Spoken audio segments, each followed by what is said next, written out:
Mamá me echó de la casa hace 9 años para complacer a mi padrastro, diciendo que no quería ver un recordatorio de papá en su hogar.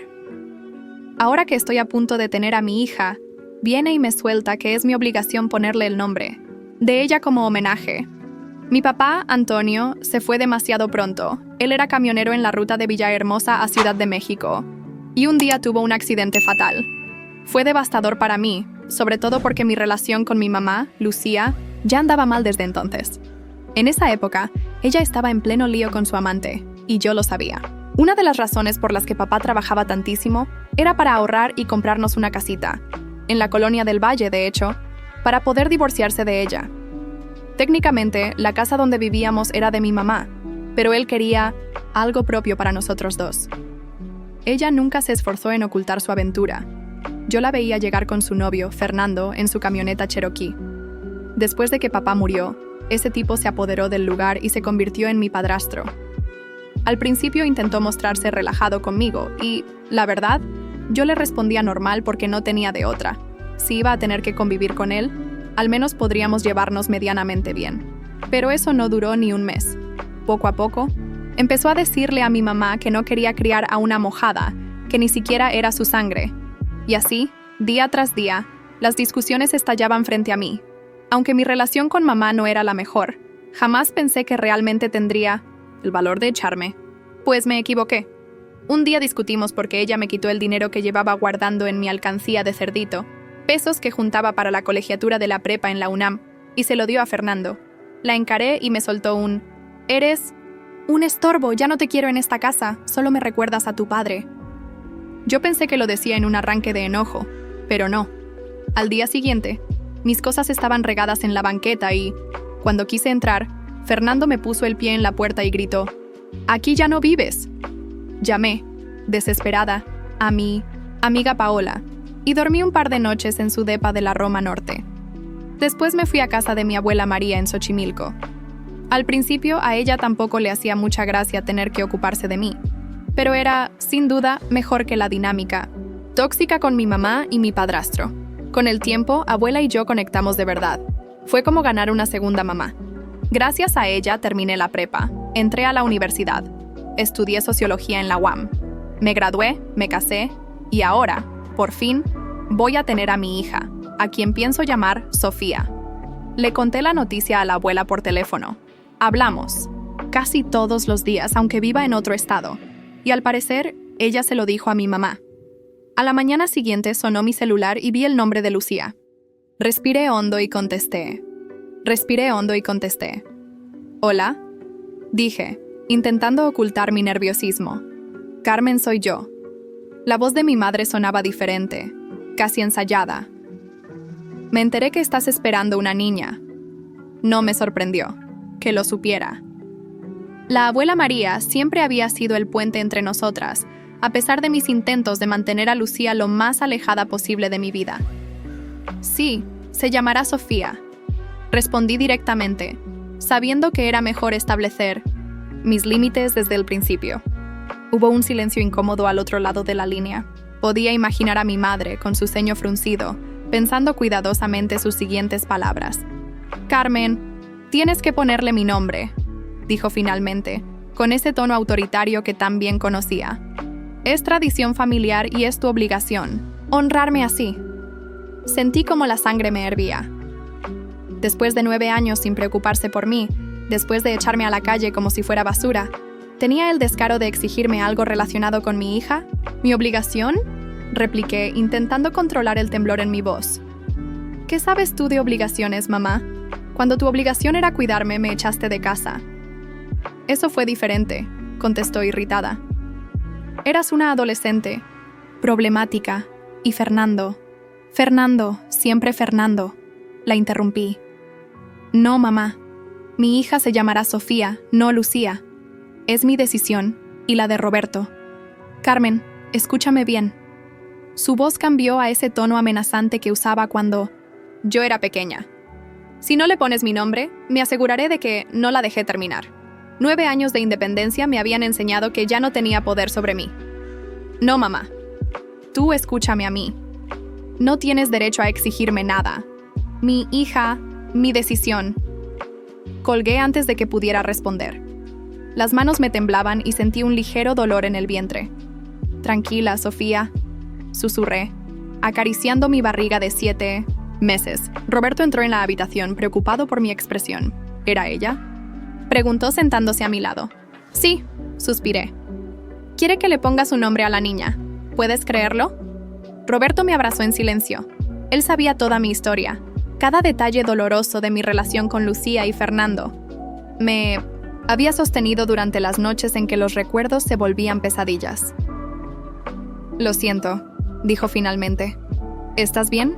Iba a responder cuando sonó el timbre. Nos miramos confundidos. No esperábamos visitas. Roberto abrió la puerta y me sorprendí al ver a un hombre mayor, vestido con traje formal y un maletín en la mano. «Buenas tardes, ¿la señorita Carmen Gutiérrez?», preguntó, ajustándose las gafas. «Soy yo», respondí, acercándome a la puerta con cierta precaución. «Mi nombre es Emilio Vega, notario público. Necesito hablar con usted sobre un asunto importante relacionado con su padre, Antonio Gutiérrez». Mi corazón dio un vuelco. Habían pasado más de 10 años desde la muerte de papá. ¿Qué podría querer un notario ahora? Lo invitamos a pasar y nos sentamos en la sala. El señor Vega sacó varios documentos de su maletín y los colocó sobre la mesa con meticuloso cuidado. «Señorita Gutiérrez, lamento presentarme así, sin aviso previo», comenzó. «He estado intentando localizarla durante varios años». «¿Localizarme?», pregunté confundida. «¿Por qué?». «Su padre, Antonio Gutiérrez, dejó un testamento a su nombre», explicó, extendiendo un sobre amarillento frente a mí. «Según sus instrucciones, debía entregárselo cuando usted cumpliera los 25 años. Miré el sobre sin tocarlo, como si pudiera quemarme. «Tengo 27», murmuré. «Lo sé, y le ofrezco mis disculpas por la demora», respondió Vega. Cuando intenté contactarla en su domicilio anterior, me informaron que ya no vivía allí. Su madre y su padrastro fueron poco colaborativos en proporcionarme su nueva dirección. Un escalofrío me recorrió la espalda. ¿Lucía y Fernando sabían sobre esto y me lo ocultaron? Finalmente, gracias a un registro reciente de su matrimonio, pude dar con usted», continuó el notario. Con manos temblorosas, tomé el sobre. Tenía el sello del despacho notarial y mi nombre escrito con la inconfundible letra de mi padre. «Papá murió cuando yo tenía 16», dije, más para mí misma que para los presentes. «¿Cómo es posible que dejara un testamento?». «Su padre vino a mi despacho 3 semanas antes de su fallecimiento», explicó Vega. «Estaba preocupado por su futuro y quería asegurarse de que usted estuviera protegida en caso de que algo le sucediera». Las lágrimas comenzaron a formarse en mis ojos. Incluso en sus últimos días, papá había estado pensando en mí. «Además del testamento», continuó el notario sacando otra carpeta, «hay documentos sobre una propiedad en la colonia del Valle, una casa que su padre compró a su nombre». «¿Una casa?». Mi voz apenas era audible. «Pero él estaba ahorrando para comprarla. Nunca me dijo que ya la había adquirido». El señor Vega ajustó sus gafas y me miró con ojos comprensivos. «Según estos documentos, su padre completó la compra una semana antes de su fallecimiento. La escritura está a nombre de usted, con la condición de que pudiera reclamarla al cumplir los 25 años». Mi mente daba vueltas. La casa en Del Valle, el sueño de papá para nosotros, existía realmente. Y me pertenecía. ¿Y por qué nadie me informó sobre esto antes?, pregunté, sintiendo cómo la confusión daba paso a la indignación. Como le mencioné, intenté contactarla cuando cumplió 25 años, hace 2 años. Visité la casa donde vivía con su madre, pero mi madre y Fernando le dijeron que no sabían dónde estaba. Completé su frase sintiendo cómo la rabia crecía dentro de mí. El notario asintió, incómodo. Su padrastro fue bastante enfático al decirme que usted había cortado todo contacto con la familia y que no querían saber nada de usted. Roberto, que había permanecido en silencio, me tomó de la mano en señal de apoyo. «¿Y la casa?», preguntó él. «¿Qué ha pasado con ella durante todos estos años?». El señor Vega se removió en su asiento, visiblemente incómodo. «Esa es otra razón por la que necesitaba encontrarla con urgencia, señorita Gutiérrez. Hace aproximadamente 1 año, recibí una solicitud para transferir la propiedad a nombre de Fernando Montero». «¿Qué?», exclamé. «¿Fernando intentó quedarse con la casa?». Presentó documentos que supuestamente lo autorizaban a actuar en su nombre, explicó Vega. Pero algo en esos papeles me pareció sospechoso. Así que me negué a proceder sin hablar directamente con usted. Me levanté, incapaz de permanecer sentada por más tiempo. La traición de mi madre y Fernando alcanzaba niveles que ni siquiera había imaginado. No solo me habían echado de casa, sino que además habían intentado robarme la herencia que mi padre había dejado para mí. ¿Puedo ver esos documentos?, pidió Roberto, abogado de profesión. El notario le entregó una carpeta. Roberto los examinó brevemente y su expresión se ensombreció. Estos poderes son claramente falsificados, dijo, señalando varios puntos en los documentos. La firma ni siquiera se parece a la de Carmen. El señor Vega asintió. Por eso me negué a proceder. Y ahora que finalmente la he encontrado, señorita Gutiérrez, puede tomar posesión legal de su propiedad. Me senté nuevamente, abrumada por toda la información. Mi padre no solo me había dejado una casa, sino que había previsto que algo así podría suceder. Me había protegido incluso después de su muerte. Hay algo más que debería saber, añadió el notario con tono grave. La casa ha estado ocupada durante los últimos años. ¿Ocupada? ¿Por quién?, pregunté, aunque en el fondo ya sabía la respuesta. Su madre y su padrastro se mudaron allí poco después del fallecimiento de su padre. Aparentemente, el señor Montero consiguió una copia de las llaves. La revelación me golpeó como un puñetazo en el estómago. Lucía y Fernando no solo habían intentado robarme legalmente la casa, sino que llevaban años viviendo en ella. La casa que papá había comprado para nosotros dos, para escapar precisamente de ellos. Eso es allanamiento, intervino Roberto, su voz tensa por la indignación. Pueden enfrentar cargos criminales por esto. El notario asintió solemnemente. Como su abogado, estoy seguro de que puede asesorarla sobre las acciones legales apropiadas. Por mi parte, todos los documentos originales están ahora en sus manos, señorita Gutiérrez. La propiedad es legalmente suya. Mientras el señor Vega recogía su maletín para marcharse, abrí finalmente el sobre con el testamento de mi padre. Dentro había una carta escrita a mano. Las lágrimas corrieron libremente por mis mejillas al reconocer la letra de papá. Mi querida Carmen, comenzaba la carta. Si estás leyendo esto, significa que no pude cumplir mi promesa de llevarte a nuestra nueva casa. Lo siento, hijita, pero quiero que sepas que cumplí mi palabra. Compré esa casa para ti, para que siempre tengas un lugar que puedas llamar hogar. Es tuya, completamente tuya. No pude seguir leyendo. Los sollozos sacudían mi cuerpo mientras Roberto me abrazaba en silencio. Después de tantos años, sentía como si papá estuviera allí conmigo, protegiéndome una vez más.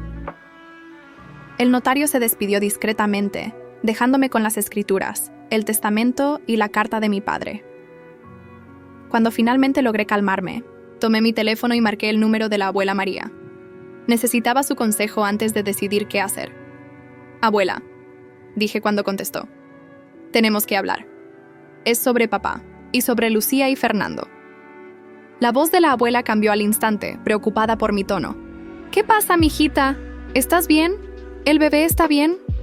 «El bebé está bien, abuela», la tranquilicé. «Pero acabo de descubrir algo. Algo que cambia todo». Le conté sobre la visita del notario, la casa en Del Valle, los intentos de Fernando de apropiarse de ella, y cómo habían estado viviendo allí todos estos años. Hubo un largo silencio al otro lado de la línea. Siempre supe que Antonio había comprado esa casa, dijo finalmente la abuela, su voz cargada de emoción. Me lo contó unos días antes del accidente. Estaba tan ilusionado, quería sorprenderte. ¿Tú lo sabías?, pregunté sorprendida. Sí, mijita. Pero después del accidente, cuando pregunté a Lucía por los papeles de la casa, me dijo que Antonio nunca había concretado la compra, que había sido solo un sueño suyo. Me mintió, murmuré, aunque no me sorprendía. Todos estos años han estado viviendo en mi casa, la casa que papá compró para nosotros. ¿Y qué piensas hacer ahora?, preguntó la abuela. La pregunta quedó flotando en el aire mientras yo miraba los documentos esparcidos sobre la mesa. ¿Qué iba a hacer? La respuesta parecía obvia. Reclamar lo que era mío por derecho, lo que mi padre había querido para mí. Pero había complicaciones. Estaba embarazada de 7 meses. Tenía un trabajo estable como profesora universitaria.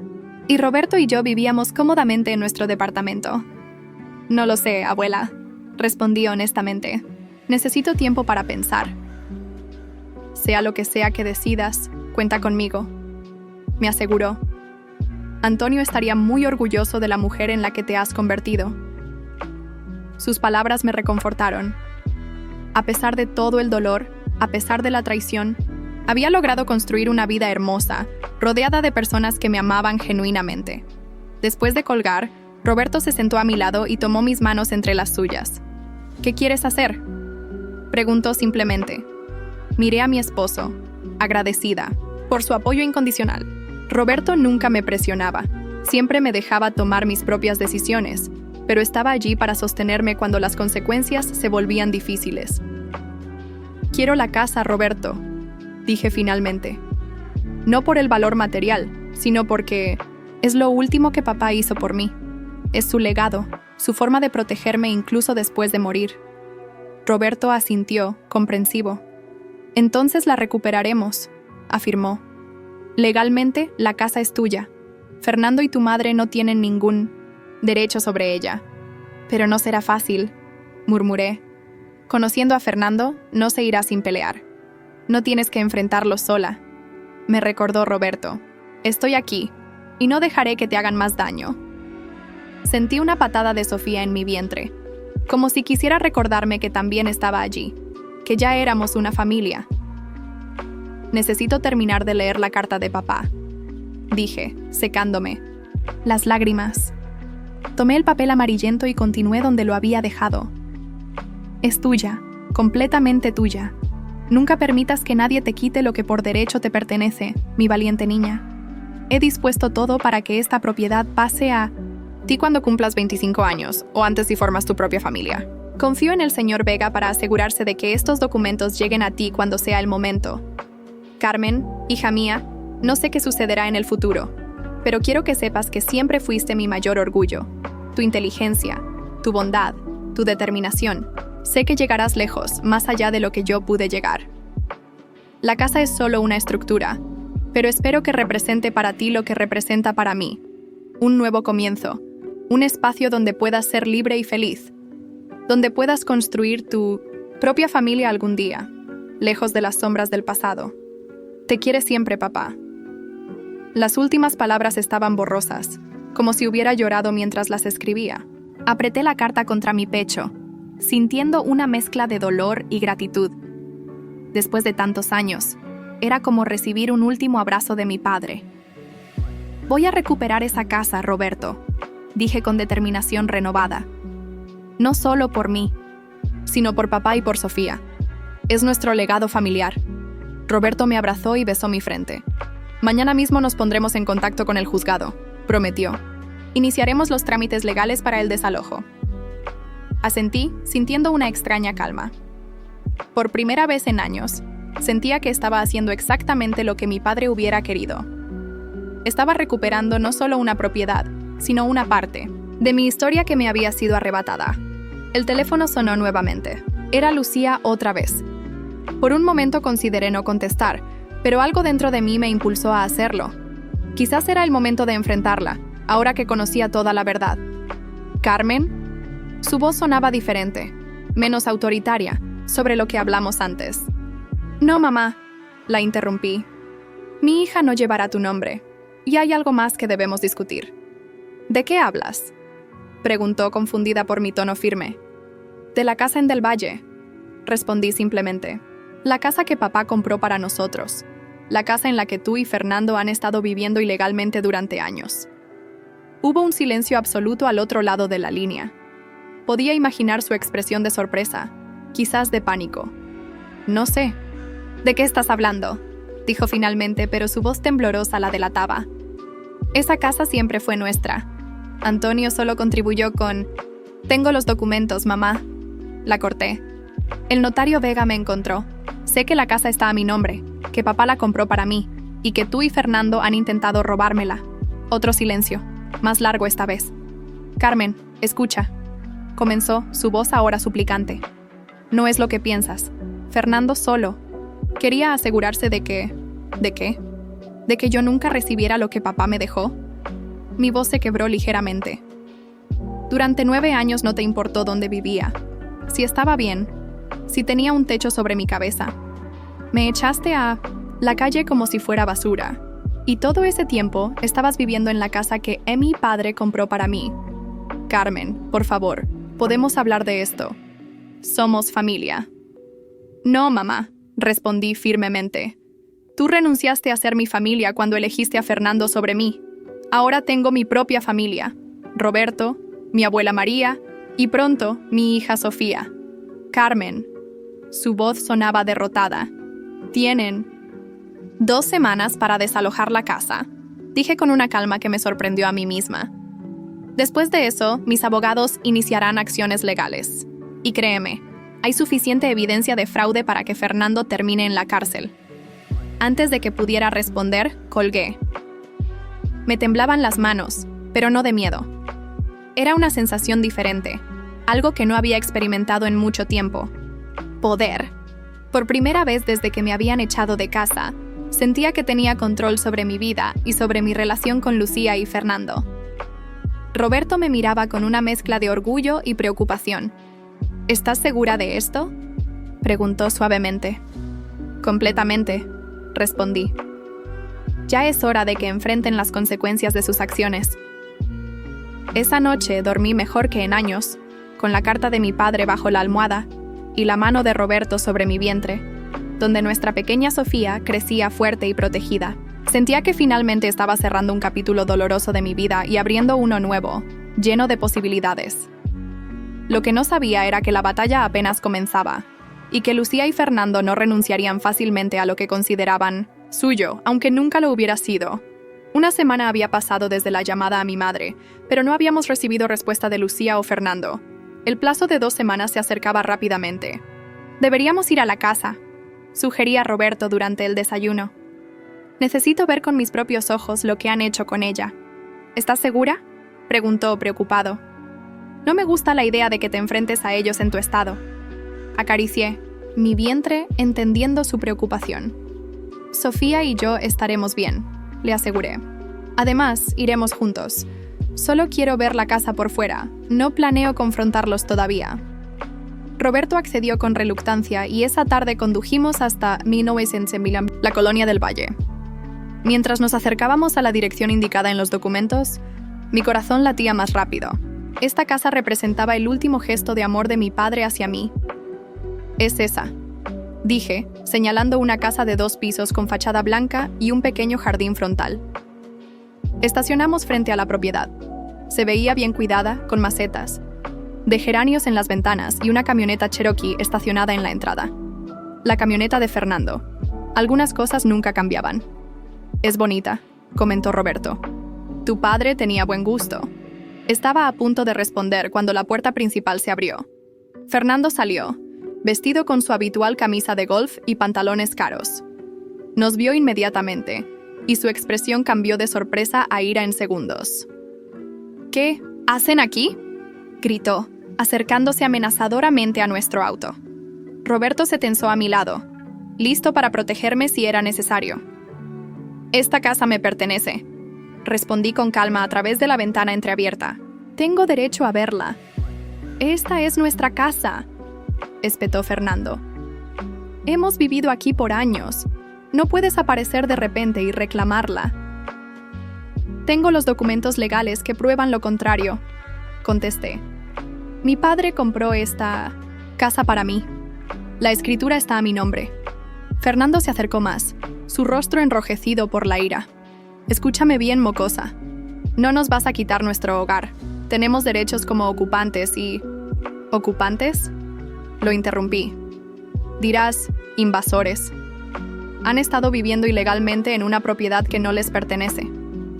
En ese momento, Lucía apareció en la puerta, llamando a Fernando. Al verme, se quedó paralizada. «Carmen», murmuró, acercándose lentamente. «Hola, mamá», respondí fríamente. «Vine a ver mi casa».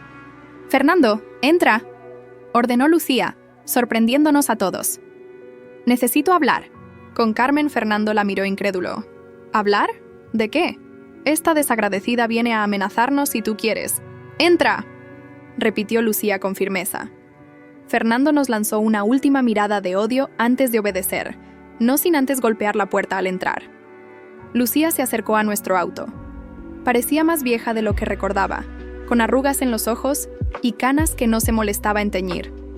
¿Podemos hablar?, preguntó, su tono sorprendentemente suave. Miré a Roberto, quien asintió levemente. 5 minutos, accedí, saliendo del auto con cuidado. Mi madre miró mi vientre abultado con una expresión indescifrable. «Estás hermosa», dijo en voz baja. «El embarazo te sienta bien». «No vine a intercambiar cumplidos, mamá», respondí secamente. «¿Qué quieres decirme?». Lucía suspiró mirando hacia la casa. «Fernando contrató un abogado», confesó. «Dice que podemos pelear esto en los tribunales, que después de tantos años viviendo aquí, tenemos derechos». «Es mentira», intervino Roberto. «La propiedad está legalmente a nombre de Carmen. Ustedes no tienen ningún derecho sobre ella». «Lo sé», admitió Lucía, sorprendiéndonos. «Siempre supe que Antonio compró esta casa para Carmen. Los documentos estaban en su caja fuerte. La revelación me golpeó como una bofetada. ¿Lo sabías? ¿Y aún así permitiste que Fernando intentara robarme la casa?». Lucía bajó la mirada, avergonzada. «Fernando puede ser persuasivo. Me convenció de que era lo mejor, que tú no la necesitabas. Me echaste a la calle, mamá», le recordé con amargura. «Mientras vivías en la casa que mi padre compró para protegerme». «Lo sé, y lo siento», murmuró. «Cometí errores terribles contigo, Carmen». «Es tarde para disculpas», respondí.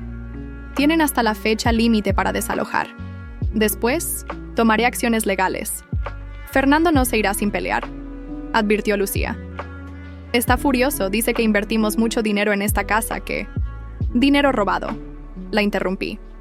«Robado de mi herencia». Lucía no respondió a eso, confirmando mis sospechas. «Te daré un consejo, mamá», dije regresando al auto. «Busca un buen abogado. Lo vas a necesitar». Mientras nos alejábamos, vi por el espejo retrovisor a mi madre, parada en la acera, luciendo más pequeña y derrotada de lo que jamás la había visto. «¿Estás bien?», preguntó Roberto tomando mi mano. «Sí», respondí, sorprendida de que fuera verdad. «Por primera vez creo que realmente lo estoy». Los días siguientes a nuestra visita a la casa fueron tensos. Roberto trabajaba incansablemente preparando los documentos legales necesarios para iniciar el proceso de desalojo formal, mientras yo intentaba mantener la calma por el bien de Sofía. Una tarde, mientras corregía exámenes en mi escritorio, sonó el timbre. Al abrir la puerta me encontré cara a cara con Fernando. «¿Qué haces aquí?», pregunté instintivamente dando un paso atrás. «¿Cómo conseguiste mi dirección?». «Tu madre», respondió secamente intentando mirar por encima de mi hombro, hacia el interior del apartamento. «Necesitamos hablar». «No tenemos nada de qué hablar», contesté, comenzando a cerrar la puerta. «Cualquier comunicación debe ser a través de nuestros abogados». Fernando bloqueó la puerta con su pie. «No, seas infantil, Carmen. Esta situación puede resolverse civilizadamente». Sentí una mezcla de miedo e indignación. Este hombre, que me había echado de mi propia casa hace 9 años, ahora tenía la audacia de presentarse en mi hogar y llamarme infantil. «Fernando, voy a pedirte una vez que retires tu pie de mi puerta», dije, manteniendo la voz firme. «Si no lo haces, llamaré a la policía». Él me miró fijamente, evaluando si hablaba en serio. Finalmente, retiró el pie. «Solo quiero ofrecerte un trato», dijo, sacando un sobre de su chaqueta. «Una solución que nos beneficia a todos». Por curiosidad, no cerré la puerta inmediatamente. «¿Qué tipo de trato?». «Te compraremos la casa», propuso, extendiendo el sobre hacia mí. «A un precio justo. Aquí hay una oferta inicial». Tomé el sobre y lo abrí. Dentro había un cheque por una cantidad considerable y una carta que detallaba una oferta formal de compra. «No está mal, ¿verdad?», sonrió Fernando recuperando algo de su habitual arrogancia. «Con ese dinero podrías comprar un lugar más grande para tu nueva familia. Todos ganan». Miré el cheque nuevamente. Era una cantidad tentadora, especialmente con la llegada inminente de Sofía. Pero algo en mí se rebeló ante la idea. «No», dije finalmente, devolviéndole el sobre. «La casa no está en venta». La sonrisa de Fernando desapareció. Estás cometiendo un error, advirtió. Piensa en tu bebé, en su futuro. Estoy pensando en ella, respondí. Estoy pensando en enseñarle que las cosas importantes no se venden, que hay principios que valen más que el dinero. Fernando soltó una risa despectiva. ¿Principios? ¿De qué te han servido tus principios hasta ahora? Tu padre también tenía principios. Y mira cómo terminó. Sus palabras me golpearon como un látigo. La insinuación sobre la muerte de mi padre hizo que mi sangre hirviera. «Vete de mi casa», exigí, mi voz temblando de ira. «Ahora. Carmen, sé razonable». «Dije que te vayas», grité. «O llamaré a la policía y les contaré cómo has estado acosándome a una mujer embarazada». Fernando me miró con odio, pero finalmente dio media vuelta. «¿Te arrepentirás de esto?», amenazó antes de marcharse. «No sabes con quién te estás metiendo». Cerré la puerta y me apoyé contra ella, respirando profundamente para calmarme. No quería que el estrés afectara a Sofía. Roberto llegó una hora después, encontrándome todavía alterada por la visita. «¿Qué pasó?», preguntó alarmado al ver mi estado. Le conté sobre la visita de Fernando y su oferta para comprar la casa. «¿Cuánto ofreció?», preguntó Roberto después de escucharme. Le mostré la cantidad que recordaba haber visto en el cheque. «Es menos de la mitad del valor actual de mercado», comentó frunciendo el ceño. Típico de Fernando, intentando estafarte incluso ahora. Su observación me hizo reír a pesar de la tensión. «No me importa si hubiera ofrecido el triple», afirmé. «No quiero su dinero. Quiero la casa de papá». Roberto me abrazó con ternura. «Y la tendrás», prometió. «De hecho, tengo buenas noticias. Hablé con el juez Ramírez hoy. Dado que tenemos todos los documentos en regla, podemos proceder con una orden de desalojo inmediata». «¿Inmediata?», repetí sorprendida. Pensé que estos procesos tomaban meses. «Normalmente sí», confirmó Roberto. «Pero este caso es particular. Fernando y tu madre no solo han ocupado ilegalmente la propiedad, sino que intentaron defraudarte falsificando documentos. El juez estuvo especialmente interesado en ese aspecto». Sentí una mezcla de alivio y aprensión. Por una parte, estaba más cerca de recuperar la casa de mi padre. Por otra, sabía que Fernando no se rendiría fácilmente. «¿Cuándo se ejecutará la orden?», pregunté. «Mañana por la mañana», respondió Roberto.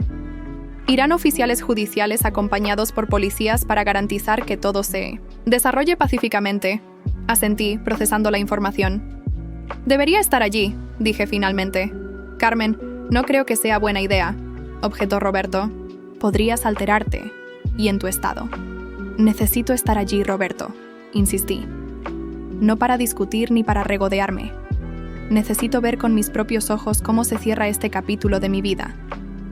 Mi esposo me miró con preocupación, pero finalmente asintió. «Está bien. Pero yo estaré contigo en todo momento, y si veo que la situación se vuelve demasiado tensa, nos iremos inmediatamente». Esa noche apenas pude dormir. Mi mente oscilaba entre recuerdos del pasado y preocupaciones sobre el futuro. ¿Cómo reaccionarían Lucía y Fernando mañana? ¿Se irían pacíficamente o causarían una escena? Y, lo más importante, ¿qué haría yo con la casa una vez que fuera realmente mía? A la mañana siguiente, llegamos temprano a la casa en Minas Encino del Valle. Ya había varios vehículos estacionados frente a la propiedad, 2 patrullas policiales y un auto con el escudo del juzgado. Permanecimos en nuestro coche, observando. Un oficial judicial se acercó a la puerta principal y tocó el timbre. Después de unos minutos, Fernando abrió, visiblemente furioso. El oficial le entregó unos documentos y comenzó a explicarle algo. Incluso desde la distancia, podíamos ver cómo Fernando gesticulaba violentamente, negándose a aceptar lo que le decían. Uno de los policías intervino, hablando con calma pero firmemente. Fernando miró alrededor, notó nuestro auto y nos señaló, gritando algo que no pudimos escuchar desde donde estábamos. «Esto no pinta bien», murmuró Roberto. «Quizás deberíamos irnos». Antes de que pudiera responder, vi a mi madre salir a la puerta. A diferencia de Fernando, ella parecía resignada. Tomó los papeles que el oficial sostenía y los leyó brevemente. Luego, para mi sorpresa, asintió. y comenzó a hablar con Fernando, aparentemente intentando calmarlo. Fernando la ignoró, dirigiéndose furiosamente hacia nuestro auto. Roberto encendió el motor, listo para marcharnos si era necesario. Pero antes de que Fernando pudiera alcanzarnos, 2 policías lo interceptaron, bloqueándole el paso. Hubo un breve forcejeo, y de repente, Fernando estaba en el suelo, siendo esposado. «Dios mío», susurré, atónita por la escena. No esperaba que llegara a esto. Lucía se acercó rápidamente, hablando con los oficiales, probablemente suplicando, por su esposo. Los policías escucharon pero mantuvieron a Fernando inmovilizado. El oficial judicial se acercó a nuestro auto y nos indicó que podíamos acercarnos. «Es mejor que lo hablemos ahora», dijo Roberto. «¿Estás lista?» Respiré profundamente y asentí. Era hora de enfrentar el pasado y reclamar mi futuro. Bajamos del auto y nos acercamos a la casa. El oficial judicial nos recibió con expresión profesional. «Señora Gutiérrez, soy el actuario». «Mendoza», se presentó. «Estamos ejecutando la orden de desalojo. Hubo una complicación». Miré hacia donde Fernando seguía en el suelo, ahora sentado pero aún esposado, con un policía vigilándolo de cerca. «Amenazó a los oficiales», explicó Mendoza. «Y encontramos esto». Me mostró discretamente una pistola pequeña. La llevaba en el cinturón. Añadió en voz baja. Sentí un escalofrío. ¿Fernando había estado armado cuando vino a mi apartamento el día anterior? ¿Presentarán cargos?, preguntó Roberto. «Eso depende de ustedes», respondió Mendoza. «Es su derecho como propietarios afectados». Roberto me miró, dejando la decisión en mis manos. Pensé en todo lo que Fernando me había hecho. Echarme de casa, intentar robar mi herencia, amenazarme. Pero también pensé en mi hija por nacer y en la energía que consumiría un proceso judicial prolongado. Por ahora solo quiero la casa, decidí. Si vuelve a acercarse a mi familia, entonces presentaré todos los cargos posibles. Mendoza asintió y fue a informar a los oficiales. Miré hacia la entrada de la casa, donde mi madre permanecía de pie, observándome. «Deberías hablar con ella», sugirió Roberto suavemente. Asentí y me acerqué a Lucía. De cerca pude ver lo exhausta que se veía. Sus ojos estaban rojos e hinchados, como si hubiera estado llorando toda la noche. «Carmen», dijo cuando llegué a su lado. «Lo siento mucho. Fernando». Él no estaba pensando claramente. «¿Cuándo ha pensado claramente?», respondí con amargura. «Trajo un arma, mamá. ¿Qué pensaba hacer con ella?». Lucía bajó la mirada, avergonzada. «No lo sé», admitió. «Ha estado fuera de control desde que recibimos los documentos legales. Bebiendo, gritando. Miré hacia la casa que mi padre había comprado para mí. Tienen 2 horas para recoger sus pertenencias personales», informé, repitiendo lo que había dicho el actuario. «Cualquier mueble o electrodoméstico que no puedan demostrar que compraron se queda en la propiedad». Lucía asintió, derrotada. «Carmen», comenzó, su voz temblorosa. «Sé que no tengo derecho a pedirte nada, pero no tenemos a dónde ir. Miré con incredulidad. «Después de todo lo que me han hecho, ¿esperas que me preocupe por eso?». «No, no es eso», se apresuró a aclarar. «Solo pensé, tal vez podríamos hablar. Hay cosas que necesitas saber». Algo en su tono me hizo dudar. Parecía genuinamente angustiada, más allá de la situación actual. «¿Qué cosas?». «Sobre tu padre», respondió en voz baja. «Sobre su accidente». Un escalofrío me recorrió la espalda. Nunca habíamos hablado realmente sobre el accidente de papá. Fue demasiado doloroso en su momento. Y después, nuestra relación se deterioró, hasta romperse. «¿Qué pasa con el accidente?», pregunté, sintiendo un nudo en el estómago. Lucía miró nerviosamente hacia Fernando, que seguía sentado en la acera, vigilado por los policías. «No aquí», murmuró. «¿Podríamos hablar en privado?». Dudé, pero la curiosidad pudo más que mi resentimiento. «Podemos hablar dentro», decidí. Roberto viene con nosotras, entramos a la casa, y fue como un viaje en el tiempo. La sala estaba decorada con un gusto que no reconocí como el de mi madre. Muebles modernos, colores sobrios, cuadros abstractos en las paredes. «Lindo lugar», comentó Roberto, rompiendo el silencio incómodo. Fernando contrató un decorador, explicó Lucía, como si eso importara. Nos sentamos en la sala. Me resultaba extraño estar allí, en la casa que mi padre había comprado para nosotros, pero que nunca llegamos a habitar juntos. ¿Qué querías decirme sobre papá?, pregunté, yendo directo al punto. Lucía respiró profundamente, como reuniendo valor. El accidente de Antonio no fue un accidente, dijo finalmente. Sentí que el aire abandonaba mis pulmones. ¿Qué estás diciendo?, preguntó Roberto, notando mi shock. Los frenos de su camión fueron manipulados, continuó Lucía, lágrimas formándose en sus ojos. Lo descubrí meses después, cuando encontré unos documentos en las cosas de Fernando. Mi mente intentaba procesar lo que estaba escuchando. ¿Mi padre había sido asesinado? ¿Y mi madre lo sabía? ¿Fernando saboteó el camión de papá?, pregunté, mi voz apenas audible. No. Lucía negó rápidamente. Fernando no lo hizo. Él solo. Lo supo después. ¿Y nunca denunciaste esto a la policía?, intervino Roberto incrédulo. Lucía bajó la mirada, avergonzada. Tenía miedo, confesó. Y para entonces ya estaba demasiado involucrada con Fernando.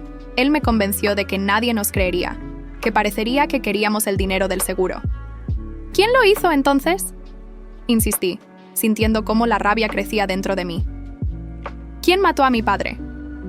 Fue Rogelio Sánchez, respondió Lucía, el socio de tu padre en la empresa de transportes. El nombre me sonaba vagamente familiar. Papá lo había mencionado algunas veces, pero nunca lo conocí personalmente. ¿Por qué?, pregunté. Tu padre descubrió que Rogelio estaba usando los camiones para transportar drogas desde la frontera, explicó Lucía.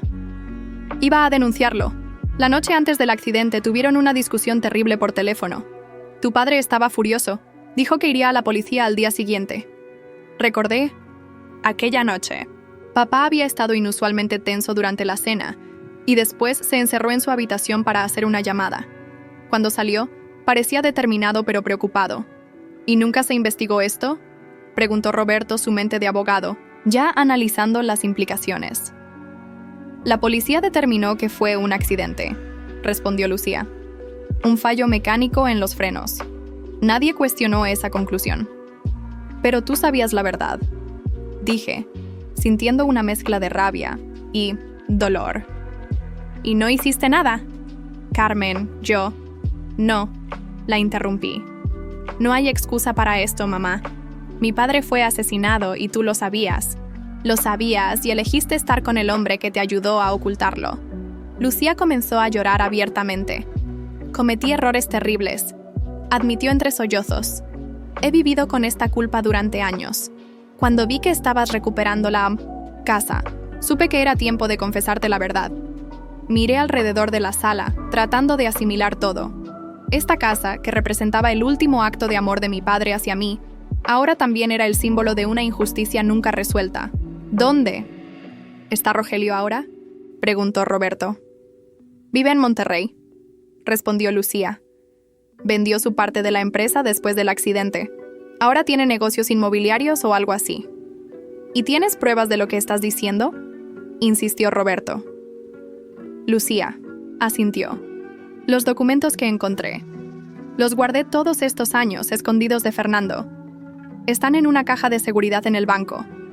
Necesitamos esos documentos, dijo Roberto. Me levanté, incapaz de seguir sentada. Me acerqué a la ventana y miré hacia la calle, donde Fernando seguía bajo custodia policial. ¿Sabía él toda la verdad? ¿Había sido cómplice en el encubrimiento del asesinato de mi padre? Carmen. Lucía se acercó cautelosamente. Sé que no puedes perdonarme ahora. Quizás nunca lo hagas. Pero necesitaba que supieras la verdad. Tu padre merece justicia. La miré, tratando de reconocer a la mujer que alguna vez había sido mi madre. En su rostro envejecido por la culpa y el miedo, vi el eco de la persona que había sido antes de Fernando, antes de todas las mentiras. Ayudarás a la policía, dije finalmente, no como una pregunta, sino como una orden. Entregarás esos documentos y declararás todo lo que sabes. Lucía asintió sin dudar. Lo haré, Te lo prometo. El sonido de la puerta principal abriéndose nos interrumpió. Era el actuario Mendoza. Disculpen la interrupción, dijo. Los oficiales necesitan saber si presentarán cargos contra el señor Montero. Miré a mi madre y luego a Roberto. La decisión que tomara ahora cambiaría muchas vidas, incluida la mía. Sí, presentaremos cargos, decidí finalmente, por posesión ilegal de arma y amenazas. Mendoza se retiró mientras Roberto y mi madre me acompañaban a explorar la casa. Al final del pasillo encontré una habitación, cerrada. Usé las llaves que me había entregado el actuario y al abrir la puerta contuve la respiración. Era una habitación pequeña, con una ventana hacia el jardín. En una esquina había cajas apiladas. Me acerqué, curiosa. La primera contenía mis cosas: libros, juguetes y álbumes de fotos que creí perdidos para siempre. Con manos temblorosas, abrí un álbum. Allí estábamos papá y yo, sonriendo en diferentes momentos de mi infancia. En la segunda caja encontré cartas de mi padre, decenas de ellas, fechadas después de su muerte. Cartas que nunca recibí. Confundida, abrí una al azar. Querida Carmen, si estás leyendo esto, significa que ya no estoy contigo. He descubierto algo terrible en el trabajo. Rogelio está involucrado en actividades ilegales. He reunido pruebas y mañana iré a la policía. Las lágrimas nublaron mi visión. Papá sabía que estaba en peligro. Horas después, tras recopilar los documentos del banco y presentar la denuncia formal en la fiscalía, regresé a la casa sola. Fernando seguía detenido y Lucía, tras confesar todo, se había marchado a casa de una amiga. Me senté en el porche trasero, contemplando el jardín iluminado por la luna. Este era el hogar que mi padre había soñado para nosotros. Y ahora, finalmente, era mío. Recibí un mensaje de Roberto. ¿Cómo están mis dos? ¿Amores? ¿Necesitan algo? Sonreí. A pesar de todo el dolor, tenía mucho por lo que estar agradecida. Un esposo amoroso, una niña en camino, y ahora una casa que representaba el último regalo de mi padre.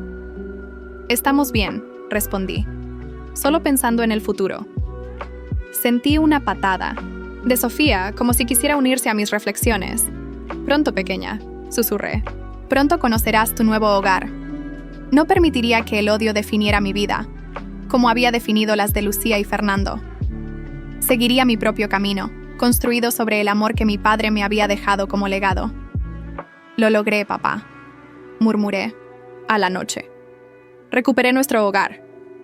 Y por un momento, casi pude sentir su presencia a mi lado, orgulloso y sonriente, como en las fotografías que acababa de redescubrir.